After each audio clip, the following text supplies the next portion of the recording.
प्रधानमंत्री नरेंद्र मोदी जी की यह तस्वीर आपको याद है? सेंगोल के साथ में उनकी तस्वीर का कितना महिमा मंडन किया गया और कितने जोर शोर से बताया गया कि देखिए नरेंद्र मोदी जी ने अब देश की संसद के अंदर सेंगोल की स्थापना कर दी है, राजदंड है, ये है, वो है, ऐसा है, वैसा है, न जाने कितनी कहानियां बताई गई। लेकिन आज पूरा देश नरेंद्र मोदी जी से, देश के प्रधानमंत्री से, उस व्यक्ति ने, जिस व्यक्ति ने अपने हाथों में सेंगोल को पकड़ा हुआ था, उससे एक सवाल पूछना चाहता है। और सवाल यह है कि आप अपने मुख्यमंत्री के ऊपर तो बोले ही नहीं, 90 दिन से ऊपर हो गए, 3 महीने से ऊपर हो गए, आप बोले ही नहीं, लेकिन आपसे क्या यह भी काबू में नहीं आ रहा है? एक छुट भैया नेता टाइप भी नहीं कहेंगे इसको आप, एक जो सरासर जो फरार है, राजस्थान पुलिस की जो वहां पर एफआईआर दर्ज है उसके अनुसार ये फरार चल रहा है, उसको आप काबू में नहीं कर पाए और आपकी नाक के नीचे 100 किलोमीटर दूर मेवात जल गया और वो मेवात की आग गुरुग्राम तक आ गई। लेकिन आपका सेंगोल कहां पर है, जिससे आप राजदंड देने की बात कह रहे थे, जिससे आप काबू में करने की बात कह रहे थे, वो कहां पर है साहब? क्यों खामखा ये ढिंडोरा पीटते हैं आप? अरे आपसे मुख्यमंत्री नहीं हटाया गया तो चलिए समझ में आता है कि आपकी राजनीतिक जो है वो लालच है, आपकी राजनीतिक जो है कमजोरी है, आप नहीं हटा सकते अपने मुख्यमंत्री को। 3 महीने से देश देख रहा है इस बात को कि आप मौनी बाबा की तरह से बनकर के बैठे हुए हैं। मणिपुर पर एक शब्द नहीं बोल पाए और बोला तो भी आए बाएं शाएं करके निकल गए। लेकिन अब तो ये छुट भैया भी आपसे काबू में नहीं आ रहा है। तो मोदी जी इस सेंगोल को उठा करके वापिस जहां पर था वहीं रखवा दीजिए और एक कम से कम जो है वो एक बांस की डंडी ले लीजिए और उसी से जो है वो अगर हाँकना शुरू करेंगे तो कम से कम देश में शांति स्थापित हो सकती है। सेंगोल की जरूरत नहीं है। क्यों जबरदस्ती का जो है वो हवा में प्रचार प्रसार करते हैं जब आपसे कुछ हो ही नहीं रहा है? तो आपसे काबू में नहीं आ रहा है साहब। देश की संसद चल रही है इस वक्त में, देश की संसद चलती है वैसे ही एनसीआर के अंदर जो है वो सिक्योरिटी टाइट हो जाती है और उसके बाद में 15 अगस्त की तैयारियां चल रही हैं, पूरा एनसीआर में जबरदस्त सिक्योरिटी होती है और उसके साथ साथ G20 का सम्मेलन। क्या कर रहे हैं? क्यों पलीता लगा रहे हैं देश को? आपसे कुछ नहीं हो पा रहा है, इसको वापस रख दीजिए उठा करके, आप जो है वो कुछ नहीं कर पाएंगे। और दूसरी बात ये देखिए, हरियाणा के मेवात में हिंसा होती है, 3-4 लोगों की मौत की वहां से खबर आ रही है, जिसमें 2 होमगार्ड बताए जा रहे हैं और ये हरियाणा के गृह मंत्री हैं, हरियाणा के गृह मंत्री हैं। और ये साहब जो है वो सामने आकर के तुरंत जो है वो सर्टिफिकेट बांट देते हैं और ये कहते हैं कि एक साजिश है, इसके पीछे एक साजिश है, एक मास्टरमाइंड है। भाई 24 घंटे नहीं हुए और 24 घंटे के अंदर आपको मास्टरमाइंड भी पता चल गया, आपको साजिश भी पता चल गई। लेकिन लगातार जो पिछले 2-3 दिनों से ये मोनू मानेसर वीडियो बना बना करके सर्कुलेट कर रहा था, इसकी वीडियो व्हाट्सएप ग्रुप पर लग रही थी, अलग अलग फेसबुक पेज पर लग रही थी, रील बना बना करके लगाई जा रही थी और ये अलग अलग पेज, चलो मेवात, पहुंचो मेवात, आने वाली 31/7 को महाभारत कालीन के नल्लड़ देव शिव मंदिर नुह मेवात, पांडव कालीन झीर मंदिर फिरोजपुर झिरका में। तो इस तरह से जो है वो अलग अलग रील बना बना करके पेज पर लगाई जा रही है। और ये पेज किसका है? विश्व हिंदू परिषद मानेसर। ये मोनू मानेसर, ये फलाना मानेसर। क्यों मोदी जी आप ये कर रहे हैं? क्यों उनकी डबल इंजन की सरकार जो है वो ये कह रही कि साजिश थी? अगर साजिश थी तो आप हाथ पर हाथ धर करके क्यों बैठे हुए थे? आपने इतनी जल्दी पर्दाफाश कर दिया साहब साजिश का। 24 घंटे नहीं बीते घटना के और साहब ने आकर के सर्टिफिकेट दे दिया कि यह साजिश थी। साजिश थी तो सबको पकड़ करके जेल में ठूसिए और सबसे पहले नंबर पर इसको ठूसिए और उसके बाद में बगैर धर्म, बगैर जाति, बगैर मजहब देखे सबको ठूसिए और जो सख्त कार्रवाई बनती है करिए। लेकिन सेलेक्टिव रूप से आप कर देंगे और कल से 1-2 चैनल तो चला ही रहे हैं। बुलडोजर कब से चलेगा? बुलडोजर कब से चलेगा? अब हरियाणा के अंदर, मेवात के अंदर जो नुकसान होना था वो हो गया और ये आग आगे बढ़ रही है, आगे भी नुकसान करेगी। लेकिन हम लोग जो है तालियां बजा बजा करके खुश हो जाएंगे कि साहब देखिए मोदी ने 4 मुल्लों के घर पर बुलडोजर चला दिया, फलाना मस्जिद जो है उसको ढहा दिया, या बीजेपी सरकार ने या बीजेपी प्रशासन ने या वहां पर मानेसर के प्रशासन ने, ये सोच करके हम खुश हो जाएं। सुनिए जरा इनका बयान। नूह में स्थिति नियंत्रण में है। अच्छा जी, जिले में कर्फ्यू लगा दिया गया है, बहुत शाबाश, बहुत अच्छी बात है। दोनों समुदाय लंबे समय से नूह में शांतिपूर्वक रह रहे हैं। अच्छा, इसके पीछे एक साजिश है। अच्छा, जिस तरह से हथियार, पत्थर, गोलियां मिली है, उससे लगता है कि इसके पीछे कोई मास्टरमाइंड है। हम विस्तृत जांच करेंगे, इसमें शामिल लोगों के खिलाफ सख्त से सख्त कार्रवाई करेंगे। नूह की घटना पर हरियाणा के गृह मंत्री अनिल विज साहब इस बात को कह रहे हैं। साहब, जब ये जखीरा जमा हो रहा था तब आप कहां थे? अब सीधे सीधे मेरे 2-3 सवाल सुनिए और जवाब दीजिए गृह मंत्री जी, और जवाब दे भाजपा, और जवाब दे भाजपा की डबल इंजन की सरकार। जब आपको पता है कि मोनू मानेसर को लेकर के वहां पर वीडियो वायरल हो रही है और मोनू मानेसर खुद वीडियो वायरल कर रहा है और वो अपनी तरफ से वीडियो जारी कर रहा है, जो कि फरार चला हुआ है, फरार चल रहा है जो व्यक्ति, और उस व्यक्ति की वीडियो के ऊपर आपने ये यात्रा होने से पहले क्या एक्शन लिया? दूसरा सवाल कि जब आपको यह अंदेशा हो गया था कि वहां पर कुछ गड़बड़ हो सकती है, तो उस यात्रा को निकलने की अनुमति क्यों दी गई? नहीं दी जानी चाहिए थी। और तीसरा सवाल, अगर अनुमति देनी थी तो अनुमति देने के साथ साथ वहां पर पर्याप्त मात्रा में पुलिस फोर्स क्यों नहीं लगाया गया? क्यों आखिरकार ऐसा हुआ कि भीड़ ने वहां पर 2 होमगार्ड तक को मार दिया, पुलिस की गाड़ियां तक तोड़ दी? क्यों आखिरकार ऐसा हुआ? आपको पता था कि ऐसा कुछ हो सकता है, तो वहां पर पर्याप्त मात्रा में फोर्स क्यों नहीं लगाई गई? और उसके बाद में तीसरी चीज, चौथा सवाल यह है कि नूह के अंदर, मेवात के अंदर जो कुछ हुआ वो गुरुग्राम तक कैसे पहुंच गया, और गुरुग्राम में कैसे जो है वो वहां पर इसकी लपटें जो है वो दिखाई देने लगी? चौथा सवाल ये। 4 सवाल हैं। आपने हिंसा जहां पर हुई उस हिंसा को वहीं पर क्यों नहीं उसको जो है वो सील किया? उसके बाद में बाकी के जिलों में क्यों नहीं हाई अलर्ट किया गया?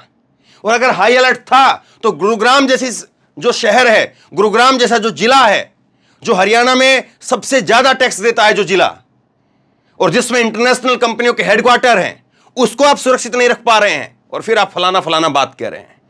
अब इसके बाद में देखिए, नूह, सोना और आसपास के जिलों में स्थिति नियंत्रण में है। अर्धसैनिक बलों की 13 कंपनियां वहां तैनात कर दी गई है। 6 और कंपनियां जल्द पहुंचेंगी। फरीदाबाद, पलवल, गुरुग्राम में कोई कर्फ्यू नहीं लगाया गया है। हालांकि इन जिलों में किसी भी अप्रिय घटना से बचने के लिए धारा 144 लगाई गई है। सोना में कुछ देर में शांति समिति की बैठक शुरू होगी। हरियाणा सरकार के अधिकारी इस बात को कह रहे हैं। क्या एक भी बयान ये दिख रहा है कि ये जो घटना हुई उससे पहले हमने क्या क्या एक्शन लिए थे ताकि इस प्रकार की कोई घटना ना हो? और मेवात के अंदर बच्चा बच्चा इस बात को जानता है। कोई व्यक्ति हो, सरकार अपनी आंखों पर पट्टी बांध करके धृतराष्ट्र बन सकती है, लेकिन हम नहीं बन सकते हैं, और ना मेवात के लोग बन रहे हैं, ना बाकी जो आसपास के लोग हैं वो बन रहे हैं। सबको मालूम था कि मोनू मानेसर की वीडियो आ गई है, और मोनू मानेसर खुद कह रहा है कि मैं आकर के शामिल होऊंगा, और पहले से ही मेवात के लोग इसको लेकर के गुस्से में थे। तो सबको मालूम था कि कुछ ना कुछ तो हो करके रहेगा। तो फिर आपने क्या एक्शन लिया साहब? आपने पूरे जिले को सील क्यों नहीं किया ताकि मोनू मानेसर जैसे लोग एंट्री ना कर पाए, और अगर एंट्री कर गए थे तो फिर दोबारा भाग ना पाए, और दोबारा अगर नहीं भागे हैं, वहीं पर है, तो आप गिरफ्तार क्यों नहीं कर रहे हैं? ये सारे सवाल चीख करके आपको जो है पूछे जाते रहेंगे, और पूछे जाने चाहिए, लेकिन मीडिया नहीं पूछ पाएगी। उसके बस की बात नहीं है साहब, उससे अब नहीं होने वाला है। अब दूसरी एक बात जो समझने वाली है, जो संगोल से मैंने शुरुआत की थी, ये तो जो हाल की घटना है वो मैंने आपको दिखाई कि हाल की घटना में क्या क्या डेवलपमेंट हुई है, क्या क्या प्रोग्रेस हुई है, गृह मंत्री क्या कह रहे हैं। और ये जो संगोल की बात यहां पर मैंने की थी, ये नरेंद्र मोदी साहब अपने हाथ में संगोल लेकर के यहां पर आपको नजर आ रहे हैं, तो क्यों नहीं इसको काबू में कर पा रहे हैं? क्यों नहीं जो है वो मुख्यमंत्री को टाइट कर पा रहे हैं, उनका इस्तीफा ले पा रहे हैं? और इनको अगर नहीं ले पा रहे हैं तो इसको संगोल को वापस क्यों नहीं भेज दे रहे हैं? एक छड़ी ले लीजिए, कम से कम उससे भी जो है चले जाएगा। खैर, अब एक जो बड़ी चीज है उसको समझिए आप, कि नरेंद्र मोदी जी, उनका एक बयान सुनाता हूं मैं आपको। नरेंद्र मोदी जी का ये 7 अगस्त 2016 का बयान है, 7 अगस्त 2016 का। और यही नरेंद्र मोदी है, यही सरकार है, यही डबल इंजन है। ये नरेंद्र मोदी ने कहा था टाउन हॉल में कि फर्जी गोरक्षकों पर जो है वो गरजे थे, और उन्होंने कहा था कि रात में एंटी नेशनल बन जाते हैं, एंटी सोशल जो है काम करते हैं, और दिन में जो है राष्ट्रवाद का चोला पहन करके, गोरक्षक का चोला पहन करके अपनी दुकान चलाते हैं। ये खुद मोदी के शब्द हैं साहब, ये पूरा डिटेल में बयान है, ये डिटेल में पूरा बयान है, आपको सुना दूंगा। 80% यहां पर 80% जो है वो गोरक्षक, वो गोरख धंधे के अंदर गोलिप्त हैं, वो गोरख धंधे के अंदर जो लिप्त हैं, ये खुद नरेंद्र मोदी के शब्द हैं। लेकिन देखिए, एक तो ये प्रधानमंत्री थे, एक तो ये नरेंद्र मोदी थे जो देश के प्रधानमंत्री थे मैं इसलिए कह रहा हूं क्योंकि आज जो है ये नरेंद्र मोदी साहब ये इस व्यक्ति के ऊपर कार्रवाई नहीं कर पा रहे हैं। इस व्यक्ति के ऊपर देख रहे हैं, इसको अनुराग ठाकुर माननीय मंत्री साहब के साथ फोटो है, माननीय गृह मंत्री के साथ में फोटो है। ये देखिए इस शख्स की। क्यों फिर ये आपने संगोल पकड़ करके देखिए, आप ये क्यों संगोल पकड़ करके आप जबरदस्ती का जो है वो आप ये माहौल बनवाते हैं, आप महिमा मंडन करवाते हैं। आपसे नहीं हो पा रहा है कुछ भी तो उतर जाइए ना साहब, वो गद्दी तो है, कोई आपका वो तो नहीं है ना, उतर जाइए उससे। अब एक चीज और देखिए, ये मोनू मानेसर तो चलिए एक समझ में आता है कि अपने आप को जो है वो अपने इसने स्थापित कर लिया है। हो सकता है कि बीजेपी इसको लोकसभा के अंदर टिकट दे दे, और शायद टिकट देने की प्लान होगी, इसीलिए जो इसको पकड़ नहीं रहे हैं, वरना तो क्या दिक्कत लगती है इसको पकड़ने में। एक और जो है ये वीडियो मैंने देखी, अब मैं वीडियो सुनाऊंगा इसलिए नहीं आपको, क्योंकि इनकी जो वीडियो है, वीडियो में जो भाषा इन्होंने इस्तेमाल की है वो सरासर हेट स्पीच है, इसलिए मैं आपको नहीं सुना रहा हूं। ये क्या कह रहा है ये शख्स जिसको खुद अपना अधेड़ आदमी दिख रहा है, ये खुद ऐसा लग रहा है कि 4 बीपी की गोलियां लेकर के घर से निकलता होगा, तब जा करके जो है वो कुछ कर पाता होगा। और ये खुद जो है वो वीडियो बना करके वायरल करके कह रहा है ससुराल वालों से कह दो हम आ गए हैं, फलाना फलाना। मैं तो बोल भी नहीं सकता हूं जो ये बातें बोल रहे हैं। आप सरासर एक कम्युनिटी को भड़काने का काम कर रहे हैं। और कम्युनिटी को छोड़िए साहब, मैं आपसे पूछता हूं, कोई आपका गांव है, ये वाला गांव आपका है, और आप ये दूसरा गांव किसी और व्यक्ति का है, और आपके इस गांव में जो है, इस गांव का नाम लेकर के, चलिए यहां पर तो हिंदू मुसलमान वाला एंगल है ना, मैं पूछता हूं आप पर अपनी छाती पर हाथ रख करके बताइएगा आप, और कितने गांव में ऐसा नहीं होगा मेरे को आप बताइएगा। ये गांव है आपका और ये गांव है आपके पड़ोसी का, और पड़ोस का गांव वाला जो है, जो एक ही कम्युनिटी के हैं, एक ही जाति के हैं, मान लीजिए कि दोनों यादव हैं, दोनों जाट हैं, दोनों ठाकुर हैं, कोई भी आप लगा लीजिए एक, तो ये जो दूसरे गांव वाले हैं आपके गांव के बारे में अगर अनाप शनाप बातें बोलेंगे, आपके गांव के लोगों के बारे में कुछ अनाप शनाप बातें बोलेंगे, तो फिर आपके गांव के लोगों की प्रतिक्रिया क्या होगी बताइए जरा मेरे को। छोड़ दीजिए आप हिंदू को, मुसलमान को, छोड़ दीजिए आप जो है वो जातियों को, मैं एक प्रॉपर जाति में पूछ रहा हूं। इस गांव में भी जो है वो जाट हैं, इस गांव में भी जाट हैं, इसमें भी यादव हैं, इसमें भी यादव हैं, इसमें भी ब्राह्मण है, इसमें भी ब्राह्मण है, इसमें भी ठाकुर है, इसमें भी ठाकुर है। क्या होगा अगर इस गांव वाले इस गांव वालों को बोलेंगे तो क्या होगा जरा बताइए, और फिर इस गांव के लड़के इस गांव की तरफ आएंगे तो क्या होगा जरा बताइए। ये जिम्मेदारी किसकी बनती है? ये जिम्मेदारी बनती है दोनों सरपंचों की। ये इस गांव के सरपंच और इस गांव के सरपंच प्रधान मुखिया, उनकी जिम्मेदारी बनती है कि वो अपने अपने लड़कों को टाइट करें, और अगर हालात काबू में नहीं है तो दोनों के दोनों जो मुखिया हैं वो आगे पुलिस स्टेशन में मैसेज भेजें कि हमारे यहां पर दिक्कत ये है, आप दोनों गांवों के बीच में फोर्स लगा दीजिए, वरना कुछ भी अप्रिय घटना हो सकती है। ये जो है जिम्मेदारी बनती है। लेकिन ये साहब डंडा पकड़ करके, संगोल है, इसका सम्मान है, लेकिन आज आप बताइए संगोल का कहां पर प्रयोग हो रहा है। और तीसरी बात आप देखिए, ये 4 फोटो देखिए आप, ये 4 फोटो देख रहे हैं, ये एक आज तक का रिपोर्टर है जो वहां पर ग्राउंड रिपोर्टिंग जो है वहां पर फील्ड पर कर रहा है। ये रिपोर्टर है आज तक का जो वहां पर ग्राउंड रिपोर्टिंग कर रहा है। देख रहे हैं आप, इस आज तक के रिपोर्टर को ये शख्स कौन है? ये कपड़ों से पहचानिए मोदी जी, ये कौन है? कपड़ों से पहचानिए जरा। ये शख्स दोनों के दोनों जो है, और कई लोगों की आवाज आ रही है, वो कह रहे हैं कि एक कैमरा बंद कर ले। आज तक का एक रिपोर्टर है जो ग्राउंड पर वहां से खबरें पहुंचा रहा है, इसको कह रहे हैं कि एक कैमरा बंद कर, कैमरा बंद कर। और उधर से जो है वो, और मैं इन्हीं के शब्द बता रहा हूं, मैं अपनी नहीं, या जानबूझ करके कोई मैं मिमिक्री नहीं कर रहा हूं, इनकी जो इनके शब्द हैं, इनकी टोन है, इनकी जो हरकत है, उसको हूबहू ट्रांसलेट कर रहा हूं मैं आपको, बस उसको अनुवाद कर रहा हूं केवल। इससे अपने रिपोर्टर से आज तक का एंकर पूछता है, एंकर कहता है कि कौन है ये लोग जो आपको कैमरा बंद करने के लिए कह रहे हैं? रिपोर्टर का जवाब आता है, सर ये बजरंग दल के वर्कर हैं, ये बजरंग दल के वर्कर हैं और हमें कैमरा बंद करने के लिए कह रहे हैं। शायद रिपोर्ट एंकर जो है ये उम्मीद कर रहा होगा कि रिपोर्टर ये बता दे कि वहां पर कुछ मुसलमान हैं या कोई और लोग हैं, तो बस फिर तो मसाला मिल जाएगा, फिर तो इनकी चटपट चटपट चटपट चटपट चटपट चटपट चटपट चटपट खूब टिक्कियां चाट छोले जो है ये निकालने लगेंगे, खूब समोसे कटोरियों में लगा लगा करके जो ठेलने लगेंगे कि देखिए ये कह दिया, ये कह दिया, ये कह दिया, वो ये हो रहा है, वो ये हो रहा है, जिहादियों ने जो है वो मीडिया को ठोक दिया, ये कर दिया, वो कर दिया। अब सवाल सीधा सा ये है साहब कि ये जो आरएसएस के बजरंग दल के जो वर्कर हैं, यहां पर आज तक का रिपोर्टर इस बात को खुद जो है वो इस पर कंफर्म कर रहा है कि आरएसएस के बजरंग दल के वर्कर हैं ये। तो जब बजरंग दल के वर्कर हैं यहां पर और ये कैमरा बंद करने के लिए कह रहे हैं, तो ये कौन सा शराफत का काम कर रहे होंगे जो कैमरे में अपनी तस्वीरें नहीं दिखवाना चाहते।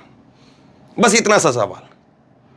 कोई व्यक्ति अगर जिसके साथ गलत होता है तो वो खुद कहता है बचाओ बचाओ बचाओ बचाओ, दिखाओ, अरे दिखाओ हमको मार रहे हैं ये लोग।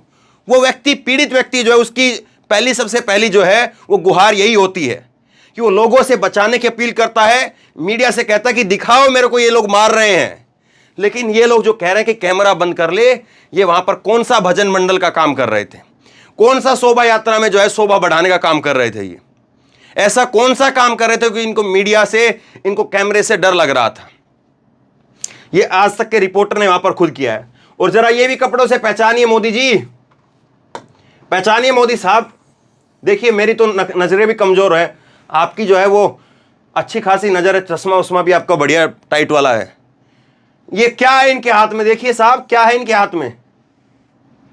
ये सब कुछ तैयारी हो रही थी, जो गृह मंत्री कह रहे हैं ना, वो तैयारियां ये हो रही थी कि अलग अलग फेसबुक पेज पर, अलग अलग व्हाट्सएप ग्रुप में, अलग अलग जगह पर रील बना बना करके कहा जा रहा था चलो मेवात, पहुंचो मेवात। जैसे मेवात में मोदी की रैली होने वाली है और उस मोदी की रैली में जाकर के इनको जो है वो झंडा रोहण करना है, बीजेपी का झंडा बुलंद करना है। ये झंडा बुलंद करने के लिए आए थे क्या साहब? और यहां पर जो है कि देखिए क्या जो है वो आज तक चैनल की हेडलाइन देखिए, मेवात में भिड़े दो गुट, भगवा यात्रा पर पथराव। क्या कह सकता है, यहां पर लिख सकता है कि ये आज तक चैनल, ये तो कैमरा बंद करवा दिया साहब, वो तो बच करके निकल गए अपना। और ये आज तक चैनल था, मालूम है उनको कि आज तक चैनल है, जानते हैं आज तक चैनल को लोग। आप भले ही ये काम कैसे भी करते हो, लेकिन लोग तो जानते हैं, एक पहचान तो है ना। वो उस संस्थान के चैनल थे, उस संस्थान का रिपोर्टर है ये, उस चैनल का रिपोर्टर है, इसलिए छोड़ दिया। अगर और कोई हमारे जैसा होता तो वहीं पर चटनी बनाते देते साहब उसकी रोड के ऊपर, और बाद में जो है घर वाले जाकर के डीएनए से टेस्ट करवा करके पता चलता कि हाँ जी ये एक धर्मेंद्र थे जो खत्म हो गए हैं। हकीकत बता रहा हूं मैं आपको, हकीकत, यही हकीकत है मोदी साहब की। आज चटनी बना दी जाती हमारे जैसे लोगों की। और कोई रिपोर्टर होता और कोई एंकर होता जो हमारे जैसा होता तो उसकी चटनी बना देते लोग सड़क के ऊपर। ये तो आज तक चैनल का जो है रिपोर्टर था, इसीलिए कह दिया कि चलो साइड में निकल जाओ, बाद में आएंगे ना तब उनको शूट कर लेना।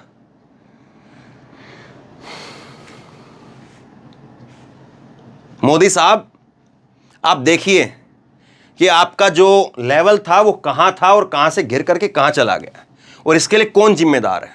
हालांकि एक चीज मैं आपको और दिखाता हूं, मोदी जी का जो बयान था ना, आज आपको आश्चर्य नहीं होना चाहिए कि मोदी से एकदम से हालात बेकाबू हो गए हैं क्या, या मोदी को अपने ही जो है वो लोग वो परेशान कर रहे हैं क्या, या मोदी को इन लोगों ने जो है वो कांग्रेस के लोगों ने इनको पैसा दे दिया है तब ये मोनू मानेसर जैसे लोग मोदी को बदनाम करने के लिए ऐसे काम कर रहे हैं क्या, क्या मोनू मानेसर जैसे लोगों को कांग्रेस ने खरीद लिया है क्या, और उससे जो है मोदी सरकार को उसकी इमेज को खराब करवाने के लिए ऐसे काम कर रही है क्या। अगर आपके मन में ये सारे सवाल उठ रहे हैं, और अगर भाजपा के भक्त अंधभक्त जो है अगर मोनू मानेसर को या मोदी सरकार को बचाने के लिए अब भी ये तर्क दें, तो मैं आपको कुछ बयान दिखाता हूं।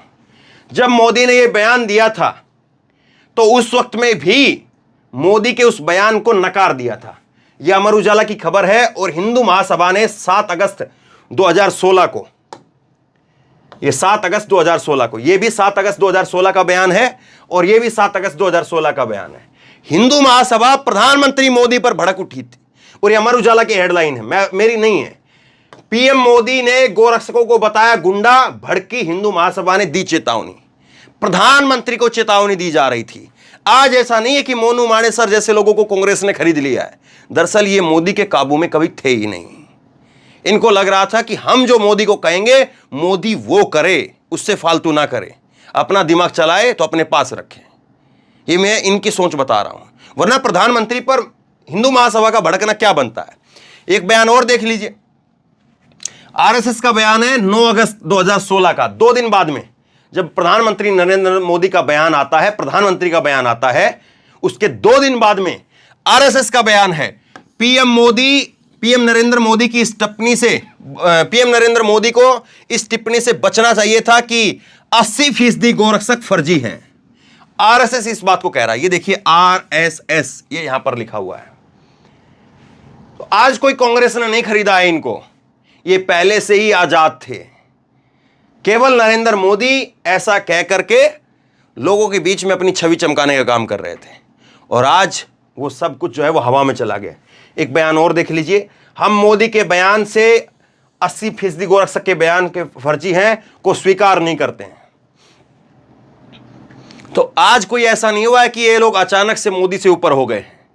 दरअसल ये अपने आप को मोदी से ऊपर मानते ही थे और मानते हैं ही, और आगे भी मानेंगे।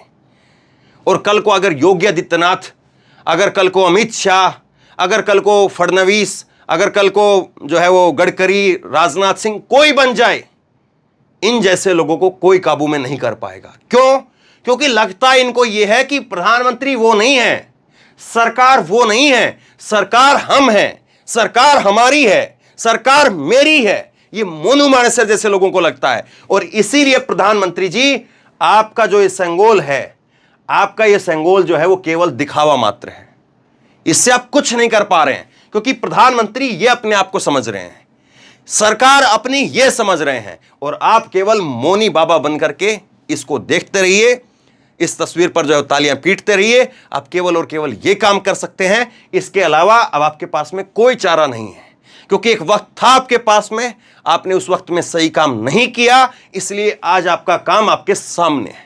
और 2024 के चुनाव में कोई और नहीं, यही लोग आपकी लुटिया डुबोएंगे। क्योंकि लोगों को अब साफ तौर पर समझ में आ रहा है कि जब नरेंद्र मोदी की सरकार, जब संगोल की स्थापना हो चुकी है, और उसके बाद में जब डबल इंजन की सरकारें हमारे ही बच्चों को नहीं बचा पा रही हैं, तो फिर किस काम के प्रधानमंत्री, किस काम का संगोल, किस काम का डबल इंजन, और किस काम की फिर क्या सरकार, ये लोगों को समझ में आ रही है। क्योंकि इससे पहले की जो सरकार थी, कम से कम जिस सरकार को आप लोग राष्ट्रवादी नहीं मानते थे, आप लोग जो है वो एक धर्म की सरकार नहीं मानते थे, तो कम से कम उस वक्त में एक धर्म जो आज जितना खतरे में है उतना खतरे में तो नहीं था ना साहब। आज क्यों जो है वो लोगों के बच्चे मारे जा रहे हैं? सोचिए जरूर इस बात को। तो शेयर कीजिए बहरहाल इस खबर को, और आप बताइए आप कितना सहमत हैं। आप बताइए कि प्रधानमंत्री नरेंद्र मोदी क्या वाकई प्रधानमंत्री के तहत काम कर पा रहे हैं। आप बताइए कि क्या वाकई प्रधानमंत्री नरेंद्र मोदी जिस संगोल को लेकर के, जिसकी स्थापना को लेकर के तमाम तरह की बातें कही जाती थी, क्या उसके तहत काम कर पा रहे हैं, या कुछ नहीं कर पा रहे हैं, केवल मूक दर्शक बन करके, मुंह पर हाथ रख करके नरेंद्र मोदी चुपचाप तमाशा देख रहे हैं। आप बताइए आप क्या सोचते हैं। नीचे कमेंट बॉक्स में अपनी राय लिख करके जरूर बताइए। इस वीडियो को खूब शेयर कीजिए, लोगों तक पहुंचाइए, ताकि लोगों को समझ में आए, लोगों की दिमाग की खिड़कियां खुले, लोगों की आंखों पर जो पट्टियां पड़ी हुई हैं, जो भक्ति का चश्मा लगा हुआ है, वो उतरे और लोग सोचे समझे। और इसी तरह की तमाम खबरों के लिए ऑनलाइन न्यूज इंडिया को सब्सक्राइब कीजिए, साथ में जो बेल आइकन है घंटी उसको जरूर दबाइए, ताकि जैसे ही कोई खबर अपलोड करें उसकी नोटिफिकेशन सीधे सबसे पहले आपको मिल सके। अगर ये वीडियो फेसबुक पर देख रहे हैं तो हमारे पेज को लाइक कीजिए, फॉलो कीजिए और इस खबर को शेयर कीजिए। धन्यवाद।